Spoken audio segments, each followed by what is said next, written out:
Hi, my name is Cathy Hunt, Executive Producer of WOW in Australia.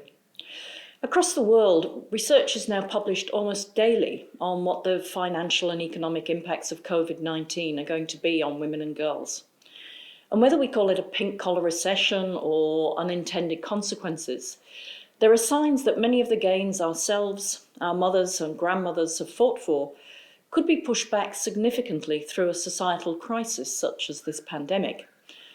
Furthermore, evidence to date shows little desire to place a gender lens on decisions that are being taken right now by our leaders on mechanisms to get the economy going again, or at least an economy that recognises the need to be inclusive of all citizens and aligned with the UN Sustainable Development Goals.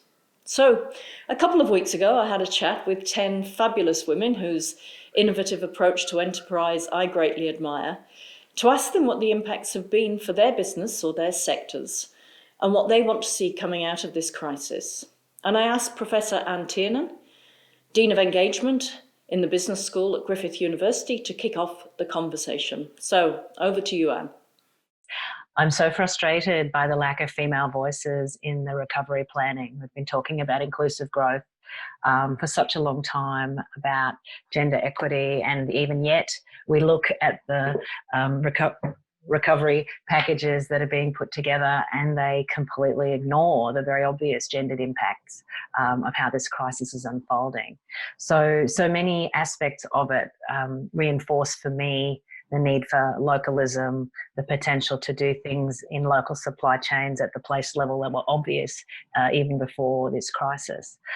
So many of the instruments we need to achieve what we want to are already here. It's just the blind spot, lack of thinking and lack of imagination that poses the biggest barrier at the moment. I'm sure it's very important to boost the construction industry, but there's not a lot of jobs for women in the construction industry, and they're not often very sustainable jobs. They're boom and bust jobs, and that's exactly what we don't need. So what I'm hoping is that we can spark a bit of a discussion here that really challenges at the level of imagination. I'm really interested in what inclusive economic strategies would look like. You'd have to make them very tangible to people who don't read and who don't think about what this could look like. And so you've got to go from the what to the how to. And that's what I think the opportunity is. The constant in all of this is around climate and environment and sustainability and circular economy. So a previous Prime Minister of Ireland said it really quite well, Mary Robinson, that, it's a man-made problem with a feminist solution. So I think from my perspective, we are now grappling with a whole sense of understanding is what is the jobs of the future and what would be the economic turn point for Australia, and circular economy for me is at the heart of it. So, blockchain for me should become persuasive. It should become ubiquitous. It's not something we would be talking about. It becomes the next generation of the protocol of the internet. So by that sense, it becomes more invisible over time as it becomes more relevant to how we go out a distributed world, and how we do it in a way where trust is embedded at its core. And also, how do we think about not just only value chains, but secured chains in terms of nationalisation of our manufacturing sector. PPE is a prime example. Medical equipment is at the core of it, but it goes well beyond that, because typically we've been using our defence force as a way to ensure secured supply chains, but that's really been in ammunition and, aeronautical and space. But now we have to think about it from a whole different perspective in terms of secured supply chains, and maybe that isn't best sitting within defence or federal vehicles. Can, with technology, enable a whole new birth of manufacturers at a small, medium level. I'm actually a tech founder, but it's a profit for purpose tech startup based in Sydney. And I started it because I was 22 years into technology around the world, and I just didn't see any female faces. And above that, no female faces with a brown face. And I guess our core purpose really is to retrain women, particularly women over 45, as you know, the highest spike in homelessness in Australia, into technology projects. Because it's not I guess for me, I'm very passionate about it. It's about economic security for women. And where the jobs are, and if the UN reports are saying that 75% of jobs around the world in the next 10 years need tech skills, and 3% of tech companies are owned by women and run by women, and 97% of the funding goes to men, even if they suck at technology, they're still given the money. So the governments aren't going to do that. The regulators are going to do that. In fact, even the UN aren't doing that. So if no one's doing that, who do we look to? So we have to go grassroots. And what we're finding is that 10% of our profits go to NGOs around the world that are aligned with UN SDG projects. The Hero Rats landmine clearance program in Cambodia, Safe Water for Every Child program in the Philippines. And what we're finding is that when you target and specifically put money to hiring women and retraining them in male-focused industries, God, the results we're finding. So we're now 241% above target on land clearance in Cambodia because 40% of the women tech mine clearance teams are women.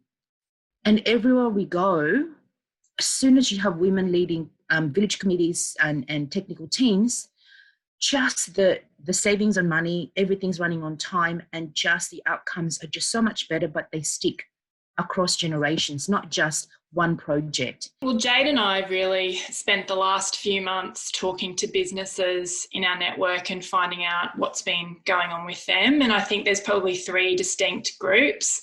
So there's the ones going through the boom, the ones that have been waiting for something like this to happen and have just grown with it.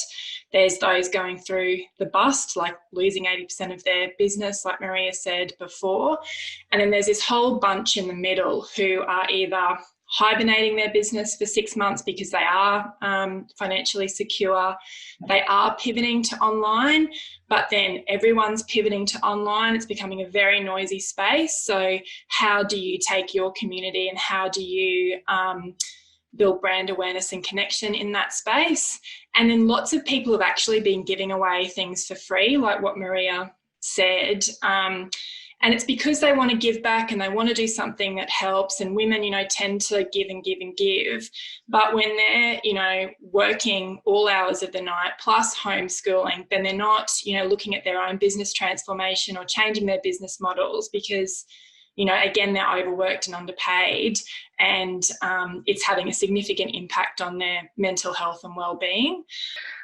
In some cases, it's been interesting to see that male partners have been able to assist with that workload because of working from home. But then over the course of the pandemic, we've seen that help has tended to, in many cases, fall away, and women are resuming the majority of homeschooling, caring responsibilities.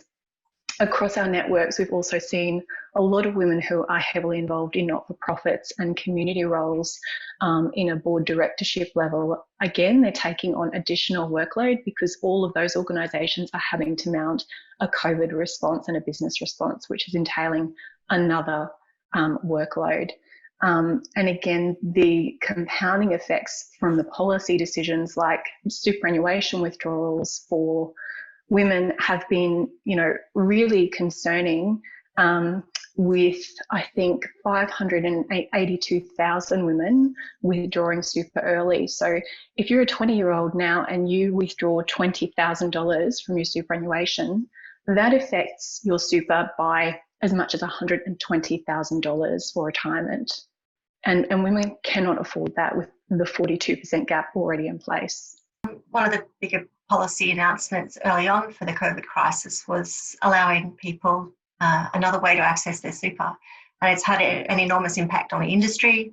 We've had about 1.4 million Australians access their super this way. They're allowed 10,000 before the end of this financial year and the start of the next. The age groups that we're really seeing affected mostly is the under 30s. We've had enormous withdrawals. We've had about 580,000 women, 772,000 men. Again, this is compounded by a slump in employment. Again, something that's disproportionately affecting women across the across the retail and accommodation industries. We've also seen a slump in the hours worked. So something that's about 11.5% down for women versus 7.5% down for men. Again, it's disproportionately affecting women. So as an industry, we're really wanting to focus on how can we minimise the impacts. And as a fund, we're certainly pivoting straight away to some messaging that provides a clear path forward for women on how they can minimise the impact. You spoke about the compounding effects, Cathy. I think superannuation is such a challenging area for women.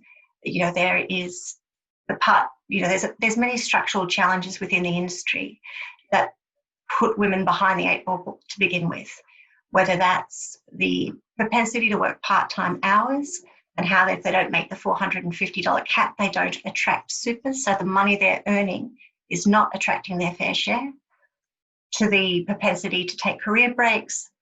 And there's a number of solutions we can look at to address those. I know from the conversation, so I started probably at about week 2, you know, in those first 3 weeks, I started a small Facebook group to try and say, okay, so here are some resources, because it was pretty much the only thing we could do. Like, there was nothing else to do. And so that's now a national, that, you know, there's people from all over the place in that group. But really the conversation was around, particularly in those early days, is I'm just not going to be trading. And so many of our businesses in Queensland are based in the tourism industry. So they are in hibernation / have disappeared. So my interest is mostly in the micro and small business area. I do a lot of business training. So in my job, we do a lot of business training.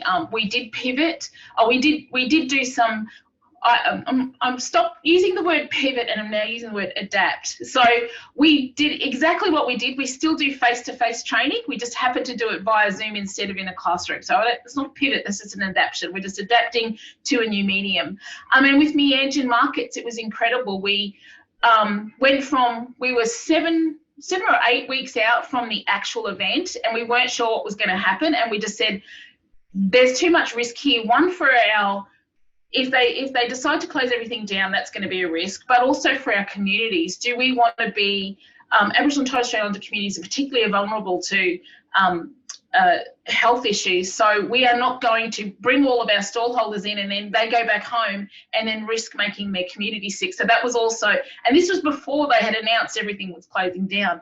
So we just immediately said, no, let's do this. So we were very early in our switch from a face-to-face market to a digital market.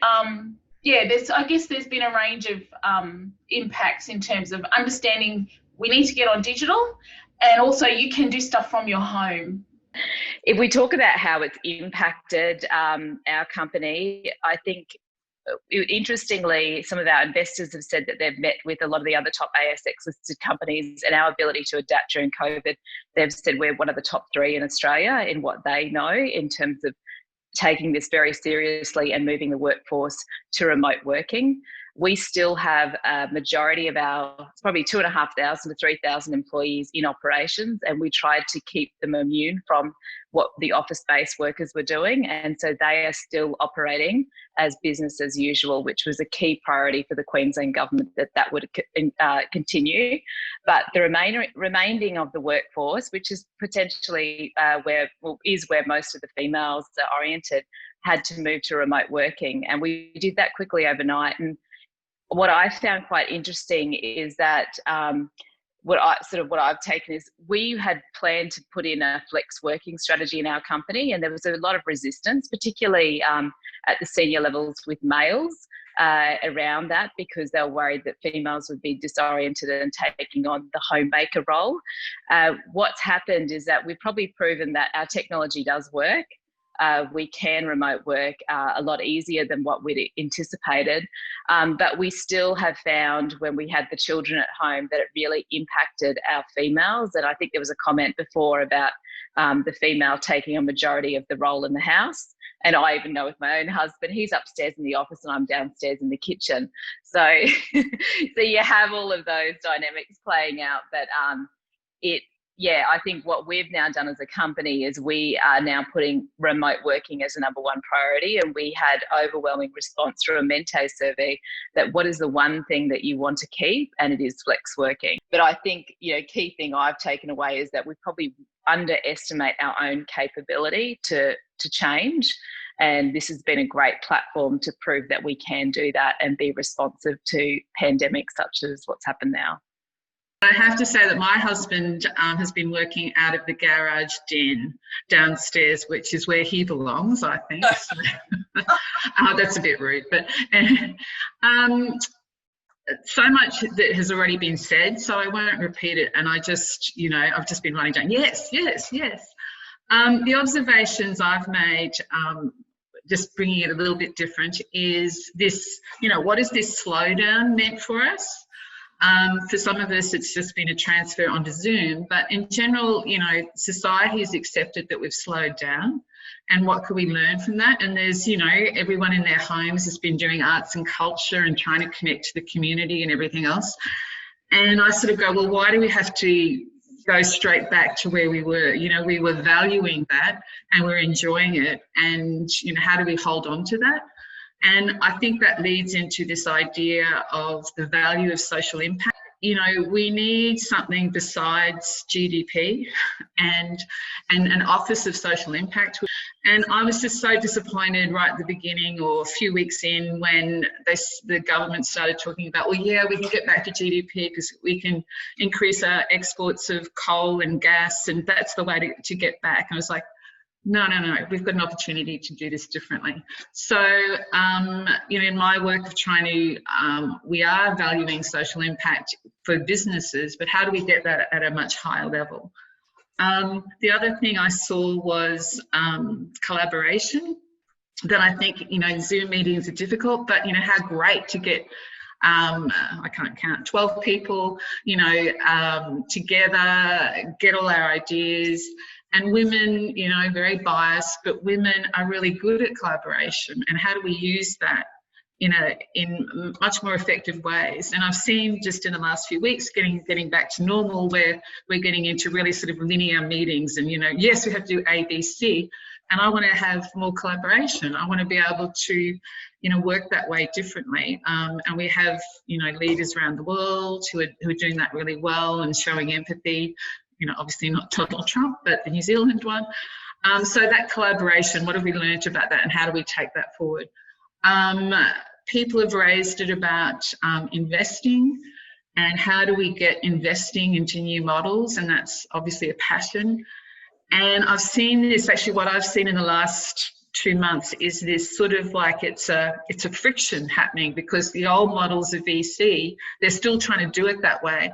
And women leading companies, and most of the social impact ventures that we're supporting are all led by women. The women are going, no, I don't want to be with investors who just are interested in that we're going to IPO in 2.5 years' time. I want investors who are value aligned.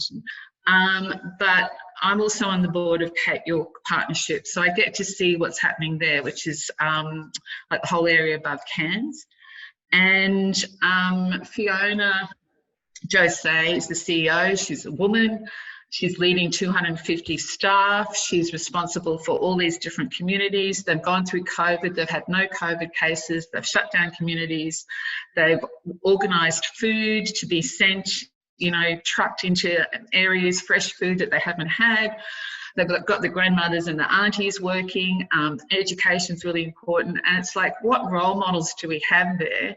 And how can we both help them, but learn from that, rather than, Indigenous people need help. It's the other way around. How do we learn from that and walk with them? I've just finished marking the final assignments, and the biggest excuse for late assignments has been an overwhelmingness of work. So thinking about all those students who are in often casualised employment, really precarious employment, they've actually had to increase their hours of employment, and especially for the women who, we tend to have a skewed student population in our classes. So especially for the young women, the impact of that on, their ability to finish their studies and hand in assignments, and also the impact of that on their mental health has really been quite concerning. And, you know, so I've found myself really having to be cognizant of following them up and making sure that especially the young women finish their studies and finish their assignments, and don't just let it drop, because, you know, that could happen. One of the things that we've really noticed on that property is an increase of number of women who are looking for a place to live over this time, and you know, looking for some housing short term because they've been kicked out of their houses or they're not able to afford their houses, and that really concerns me. It's an ideas vacuum, and the reason why, you know, the things that seem self-evident to us aren't translating is exactly because the orthodoxy of the last 40 years, people don't even know it's an orthodoxy. People don't even know that this very limited way of understanding value, they don't even actually have a conscious understanding of that. So it's so pervasive, this orthodoxy, and it's not the first time it's happened. We've had orthodoxies in the past, and I think we're at a sort of a, you know, the end of one, but the failure of emergence of the next one. You know, it happened with Keynesianism, it's happened, you know, with laissez-faire capitalism sort of back in the 1890s and so on, but the new one hasn't emerged. We've all got the elements of what we think the new one is, but we'll have to make it explicit for people. So a couple of actions that you think about to move to that. What would you like to see happen? I think there actually has to be a feminist recovery plan. Now, you might choose not to call it a feminist recovery plan because that might, you know, be too scary to some of the people involved. But it does have to be a recovery plan that's more inclusive and sustainable. So you might use some of those words animated by the perspectives of women like the ones on this call and the experiences of the people who they work with. But it has to have at its core, doesn't it, a reconceptualization of value. Now, all these ideas are around. It's about synthesizing them and bringing them to bear and using a platform perhaps like Wow Global or somewhere else to launch it. Giddy up, I'm in. Fantastic. Best words of the day.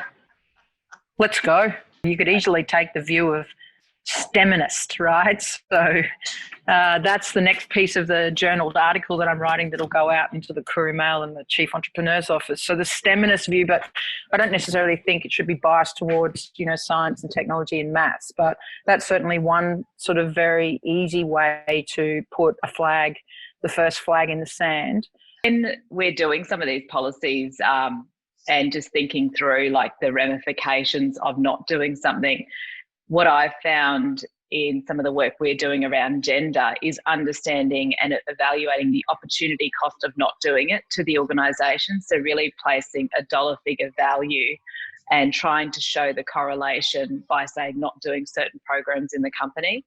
And that has been that has given us the platform to be able to embed further policy into our company that we wouldn't have been able to have done otherwise, which has has reduced our pay gap, but also been able to increase our market share. But it just makes me think with some of more of the social pieces externally in the communities and the value they create, it's trying to draw that parallel to a commercial value, which I always find seems to help get the seat at the table.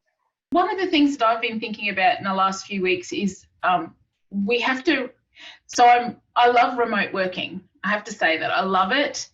It's the whole world has finally gone on board. I don't have to tackle the 45 minutes into the city for a half an hour meeting paying $60 in parking anymore. Hopefully now the government who are, you know, government project officers who I've used to have to do that with because, we don't do virtual meetings, now get it, and it's actually okay and it's a safe thing to use and we can actually achieve work this way.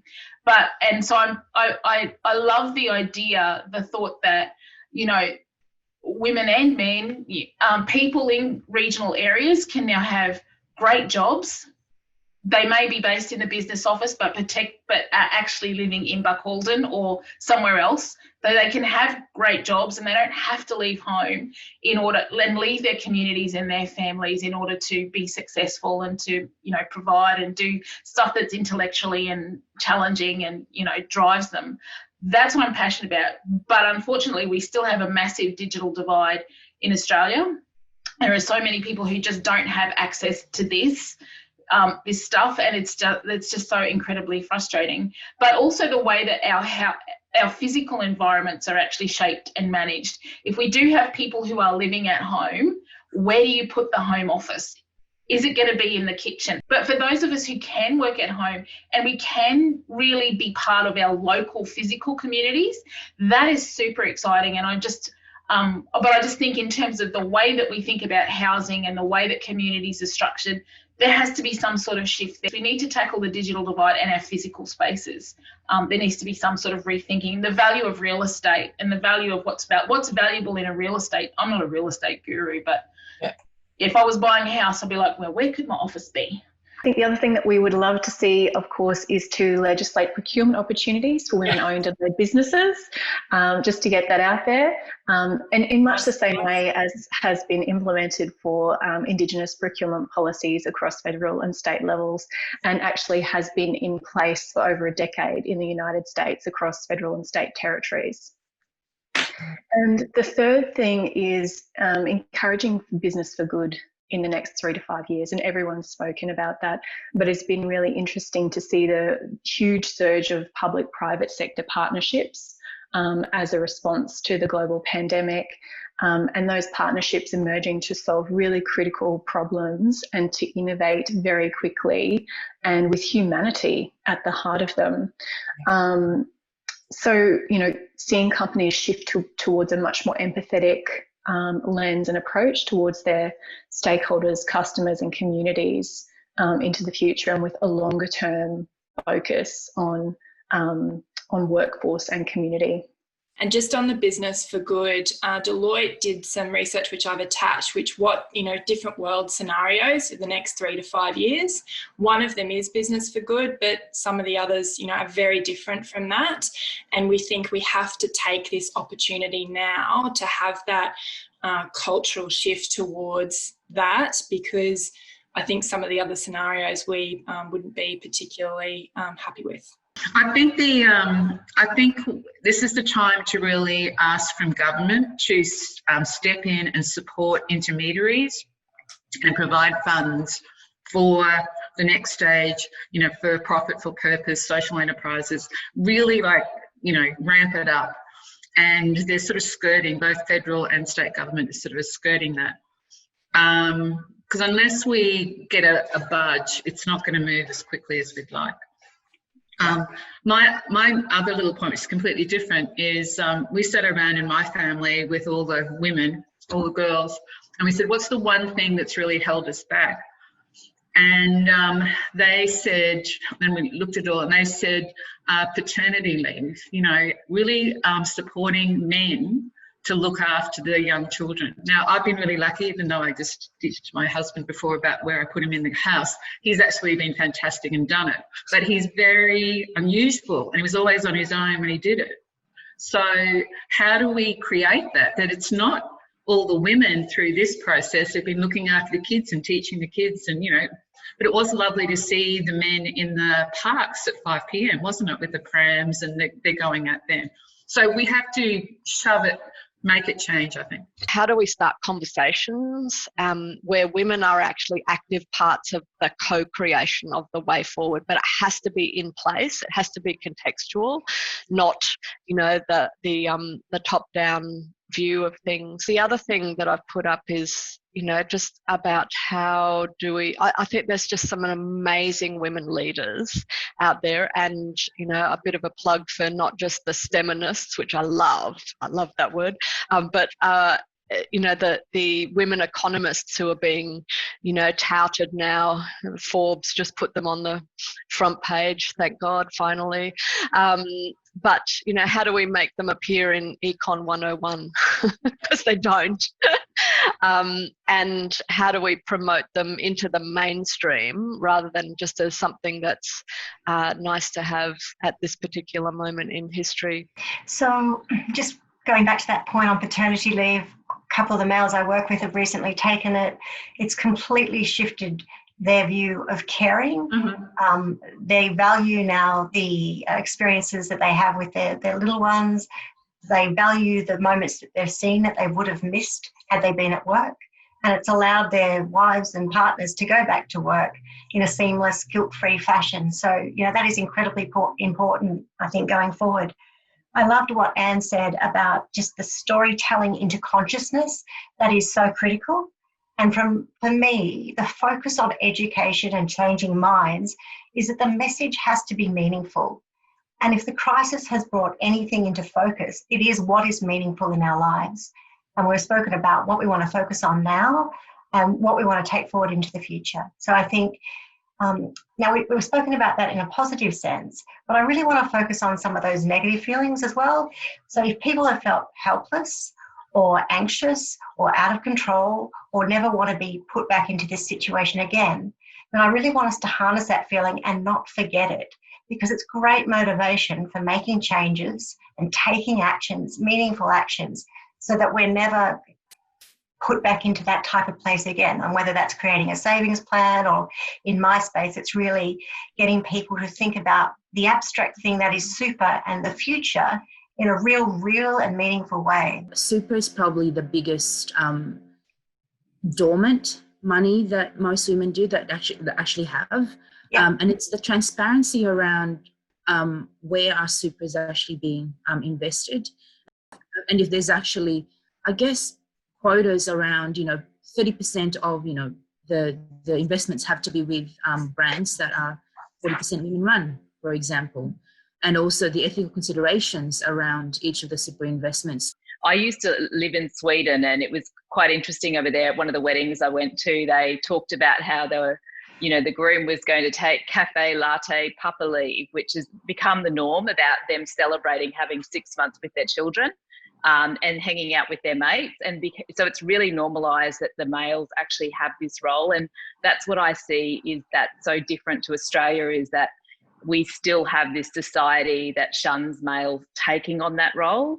So it's about how do we normalise flexible work, that it's for everyone. And I think COVID's really provided that platform. But that leads us to the next question, is around when we're paid, it's based on hours worked. And so when we look at flexible work, it should be based on outcomes, not necessarily hours worked. I think the emphasis on supply chains, and whether that's circular economy or whatever, but we've got a difference at the moment with people not travelling, unlikely to travel. Things are going to be different, so we should take advantage of that right now. That's one thing. And then the other thing is just the basic government support and, keeping the lowest level at where it is now, not taking it back to where it was, because that affected a lot of women. And, the whole idea of the universal basic wage. We've actually got a bit of a precedence now with, effectively JobKeeper, where it's worked, has become an example of a basic income. And so, can we learn from what worked, what didn't work, what would we need for that to be much more universalised and not nearly as hard to get as it has been. So it's an opening, I think, for a broader conversation.